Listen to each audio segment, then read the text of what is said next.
Now let's proceed to subtraction. Subtraction is a fill-in-the-blank addition problem. If a and b are whole numbers, then the difference a minus b, if it exists, is the unique whole number c, so that b plus c is equal to a. So in other words, when I ask what is a minus b, that is the same as asking b plus what is equal to a. So when I want to know what is a minus b, I'm trying to figure out what do I have to add to b in order to get a. That is the way subtraction is defined. Notice that it is not defined as takeaway. Okay, takeaway is a little bit harder for students to think about. For some reason, a lot of teachers just kind of rely on takeaway all the time. And I bet you all probably think of subtraction primarily as takeaway. But there are a lot of different ways of thinking about it. And here, where we're first encountering it, it's not takeaway. It's fill-in-the-blank addition. I think also this idea of filling in the blank accounts for why subtraction is a little bit harder for students. When you're trying to figure out how do you fill in the blank, what you're really doing is algebra.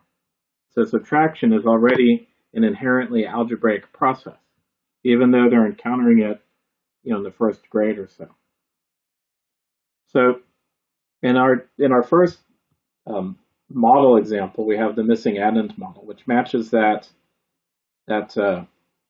conception of subtraction perfectly. Janie agreed to bake 9 pies for a fundraiser. She has already baked 5. How many more does she still have to bake? So we're saying, okay, we've got 5. I want to know, what do I have to add to that to get 9? 5 plus what is equal to 9?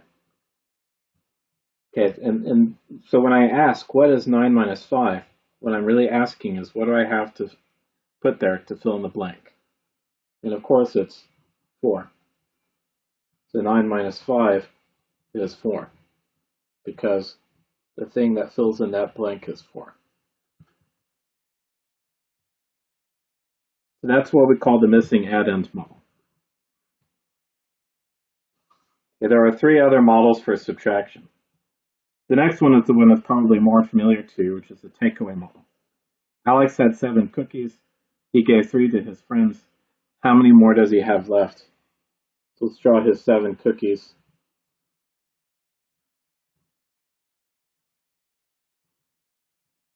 Okay, so there's his 7. He gave away 3. So those cookies go away. What's left? 1, 2, 3, 4. Okay, so 7 minus 3 is 4. So notice that's a very different mental process. In the missing addend, we were starting with a small number and counting up.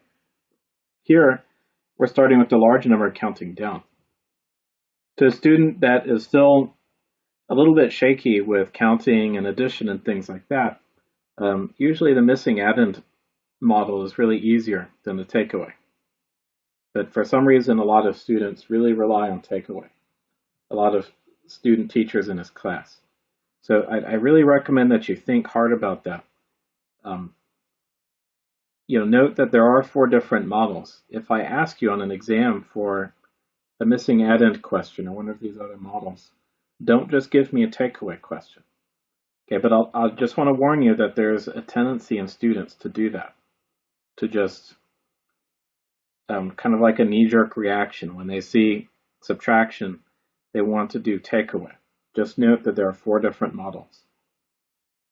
Okay, so next we have the comparison model. Julio has 5 apples, Ruby has 9 apples. How many more apples does Ruby have than Julio? So here's Julio's apples.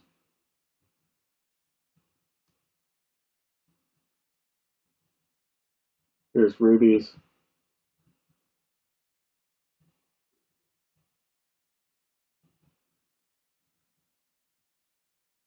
And I can try pairing them off, kind of like we did with the sheep and the pebbles.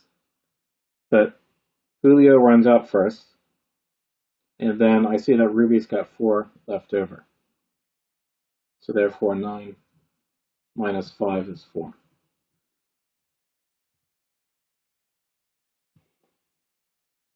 Okay, then finally the measurement or number line model.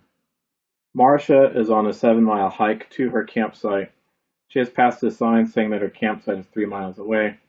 How far has she already hiked? Yes.